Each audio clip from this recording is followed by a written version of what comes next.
Hello from Bishopstang High School, located in beautiful Dartmouth, Massachusetts. My name is Kalen, and I will be reading today's Dartmouth Week as part of the Audible Local Ledger's High School Student Community Service Program. The Ledger continues to deliver information and entertainment to the print-impaired who live on the Cape. The information in the islands and the South Coast, many confronting disabilities such as low vision, blindness, or neurological disorders, as we have for over 25 years.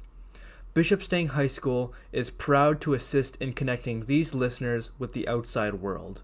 Now, on with today's reading of Dartmouth Week, dated December 5th, 2024. Our first reading begins, Indians celebrate Thanksgiving victory over Blue Devils 21-16. Written by Leila Basolius. After 3 years of defeat to their Thanksgiving rivals, Dartmouth High School made a comeback Thursday, November 28th, claiming victory over the Fairhaven Blue Devils 21-16. It was a close one as both teams fought through the pouring rain and cold weather. Head coach Rick White commended their rival for a good game. Fairhaven's a great football team, he said, noting that they will be headed to the state championship and have a good coach. "We are just proud of our guys," White said. "We lost 3 years in a row, and we needed this one. This is a big one for our program, so kids are excited." He highlighted how proud he was of the 20 seniors who were playing their final game of football with Dartmouth. "That is always bittersweet," White added. "Even without the loss, it doesn't make it any better." The team did well this season, with a tournament record of 6-2. The boys made it to the Elite Eight, where they lost in a close game to Mansfield High School November 15th. When you lose that game, it's kind of a kick in the stomach. It's tough to regroup. It took us about a week to get over that loss because it was such a close game. And the guys put everything they had into it, he said. However, things looked up for them at practice this week, and their nerves settled in time for the big Thanksgiving game, White added. They had kind of got their swagger back and were ready to play, he said. At the start of the game, seniors Ava Powers and Remy Barber said they come to all of Dartmouth's regular season games as well as Thanksgiving every year, and we're hoping for a win. "Our best friends are both seniors on the team, so we love to support them," Barber said. "They work really hard, so it is nice to see the hard work paying off." Powers said, "It is a little cold, could be better, but we work with what we got." Steve Davis attended the game with his son Raid, who just graduated from Dartmouth High last year. For these two, attending the Thanksgiving game is a long-standing tradition. Steve said even when he graduated from Dartmouth High, there was a rivalry against Fairhaven, and that is what they like about the game, coming to show support for Dartmouth. Raid said, "We have been playing for so long, and it has been like a dogfight every year. Both teams fight hard, and then after we go eat, it is a tradition." Steve added, "We will be back." Our next article reads, Beyond the Star Store for UMass Art Students, written by Abby Van Sellis. Stretching across the facade of what used to be Bed Bath & Beyond in the Dartmouth town center. A shopping plaza is a long blue temporary banner with the words Art and Design Studios. It has been nearly a year and a half since the UMass Dartmouth Visual and Performing Arts students were given 2 weeks to vacate the Star Store in New Bedford, which served as the university's College of Visual and Performing Arts studio space for over 20 years. And faced with the uncertainty of what would become their education. "It was crazy," said Cade Hanlowy, who was an undergraduate student at the time and is now a graduate student in the ceramics program. About the move. "It was just like a big panic. The city of New Bedford filed an action in state land court against Star Store Holdings LCC, the owner of the former Star Store property, in early October over unpaid taxes in fiscal year 2023, which totaled to over $525,000, according to the city. This filing will not affect UMass Dartmouth students, as the university has no involvement with the property anymore, according to Ryan Merrill, the university's Assistant Vice Chancellor of Strategic Communications and Media Relations. While UMass has made improvements to the former Bed Bath & Beyond retail space since its opening during the fall 2023 semester, students are not yet satisfied with the facilities or the university's response to the situation. Roughly 50 of the combined 527 undergraduate and graduate College of Visual and Performing Arts students are still adjusting to working and taking classes in the art and design studios. At the time of the move, students didn't have access to the equipment they needed, such as kilns or glaze rooms, Hanlowy said. Fallon Navarro, who was a graduate student in the ceramics department and graduated this past May, said that the art and design studios was not ready for students until December, and in its early days was pretty much storage for all the boxes. Navarro said that she was still responsible for working on and finishing her thesis statement, despite the lack of kilns and studios. There was no way to do it, she said. The kilns Navarro needed for her thesis work weren't available until February, which she said gave me pretty much 2.5 months to make an entire thesis show, which should have been the entire year. A little over 1 year since the move to the art and design studio, students now have access to equipment and workspaces including looms for fiber and weaving, electric kilns, and a sandblasting station, and a clay and glaze mixing room. Pottery wheels, kilns, looms, and artists are tucked between the contemporary walls and between others. Students attend classes. But according to Hanlowy, some of the equipment he needs is still not in the new space. "We have kilns in different spots," he said. "I would have to bring my stuff from where we are at now in Bed Bath & Beyond over the main campus for firings." Anis Begzadeh, a graduate student in the ceramics program who moved from Chicago specifically for the Star Store and its New Bedford location, said that the art and design studios only seem like it's working. When you're working here, the light is so bad. The sound is so bad. No windows. No, natural light, she said. Inside the studio, the ambient lighting, often associated with retail stores, shines down from a ceiling of metal support beams onto white contemporary walls and the scattering of art equipment.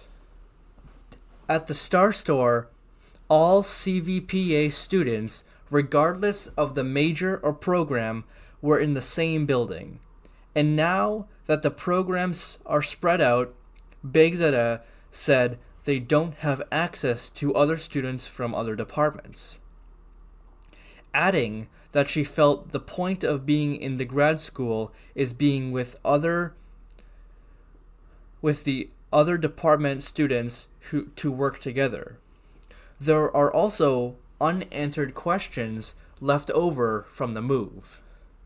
Last fall, students tried meeting with Chancellor Mark Fuller to talk about what was happening and why, but Navarro said that it became a very difficult situation where students were refused a meeting and emails went unanswered. Navarro added that students did manage to meet with the Chancellor once for a brief meeting, but it wasn't with all the graduate students, which was what the students would have preferred. The university is doing all it can right now to make sure the ADS has what students need, while also planning for updated spaces on campus as well, Merrill said. Begzada said she felt like she'd lost a year of her education. For at least 6 months, we didn't have any studio. We did nothing, actually, she said. According to Merrill, the university has been making updates as we've gone along, but the students said that they are still unsure of what comes next. I do not know if they have plans to move, Han-Louis said. I've heard that they might put a building on campus. I don't know how true that is. I've heard a lot of different things over the last couple years. Begzada said that the art and design studios may have been better in the future, but, she said, isn't sure what the future would look like. At the beginning of the fall 2024 semester, Rempra said Bala Subramanian, the provost and vice chancellor for academic affairs, sent out an email to CVPA faculty with updates regarding the art and design studios and other facilities for the CVPA students. In the email, Bala Subramanian announced that the lease for the art and design studios had been extended with the intention of remaining there until we are able to provide permanent facilities on the main campus. For the next 3 academic years, all CVPA programs will remain in their current facilities, Bala Subramanian wrote. For the next 3 academic years, all CVPA programs will remain in their current facilities, Bala Subramanian wrote. During this time, the university plans to renovate the CVPA main building and create additional new space on the main campus, which, Bala Subramanian said, would make it possible to house the CVPA programs in facilities tailored to their unique needs. This year, the CVPA main building will see exterior renewal work, window replacements, and upgrades to lighting. In the summer, new triple glazed panes will be installed in skylights, and the remaining exterior windows and the insulation in the building's roof will be replaced. Balasubramanian noted in his email that it will also take the university time to identify funding sources for these projects.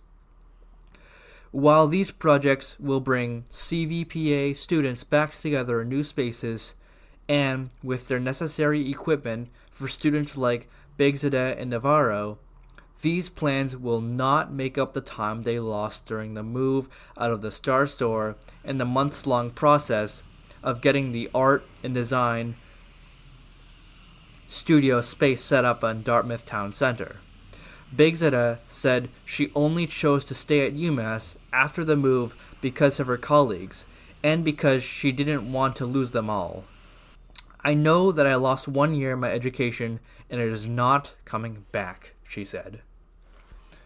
When the wreaths arrive, they are blank, but those who buy them wouldn't have a clue as the girls of Dartmouth Scouting Troop 13 put them all together for sale themselves, tying bows and collecting all the pine cones and holly. The troop set up on Dartmouth Street Saturday, November 30th to meet people from town and sell their holiday wreaths. Elizabeth Santos, 18, said, "It helps benefit our charter each year. It is also a big fundraiser that gets the town involved in what the troop actually does, because most people do not know what the girls' troops do in scouting." The troop, which includes girls ages 11 through 17, starts at the scouting ranking and ends at Eagle. Santos is Dartmouth's very first woman Eagle Scout. She said, similar to the boys troops, the girls will go camping, fishing, and learn survival skills such as how to start a fire and use knives safely. There's something for everybody in scouting, Santos said, adding how she encourages anyone listening to join. The girls have been selling the wreaths for approximately 5 years now, picking up where the boys left off for about 15 years. Santos said she loves most getting the sense of the town. Being from Dartmouth herself, she said she likes seeing her friends and introducing them to a side of her they might have known before. She added how it also gets the girls in the troop. She added how it also gets the girls in the troop more experience with meeting new people and getting out of their comfort zone, especially those on the quieter side. Julia Dalla Costa, 12, said she loves seeing everyone smiling who comes. It really cheers me up. Our next article reads, Bristol County Sheriff's Office receives Innovation of the Year Award. The Bristol County Sheriff's Office used to have a rate of suicide 3 times higher than the national average, and the highest in the state. But after the office hired Lindsay Hayes, a nationally recognized expert on inmate suicide, the office has seen rates decrease. According to the Sheriff's Office, Hayes gave the office recommendations on ways to reduce the rate of inmate suicide in Bristol County jails, which led to the Sheriff's Office receiving the Innovation of the Year Award on November 19th. The Innovation of the Year Award, which was awarded by the Massachusetts Sheriff's Association, recognizes innovation in the field of jail administration to significantly improve jail operations and safer and more efficient facilities. With Hayes' recommendations, the Sheriff's Office is redesigned bunk beds to be suicide resistant by creating an enclosed triangular stepladder and also developed a metal screen to allow windows to open while also being suicide resistant, according to the sheriff's office. These innovations are being implemented with partnership with the office's vocational welding program and provide inmates with valuable work skills after release, the sheriff's office said. Our next article reads, Planning Board extends new offer for planning director job. Written by Abby Von Sellis. The Planning Board came before the Select Board on December 2nd to discuss extending a new offer for the planning director position, after Cameron Bennett chose to not accept the role. She turned down the offer when we had presented that 3 weeks ago, said Gary Cario, co-interim town administrator. It is unclear why she declined. On December 2nd, the Planning Board and Select Board voted to extend an offer to Danielle Gioisa, who has worked with the town of Dartmouth for 25 years, including as an engineer at SITEC Engineering, where he worked with his father, Steve Gioiosa. In October, several Planning Board and Select Board members were concerned that Gioisa's work relationship with his father and other town members, and whether they would pose a conflict of interest. Christopher Vitale, interim co-town administrator, confirmed that there would be a conflict of interest when his father, or someone else he has worked with, came before the Planning Board, at which time he would have to recuse himself from meetings or planning sessions. This does not disqualify him from the position.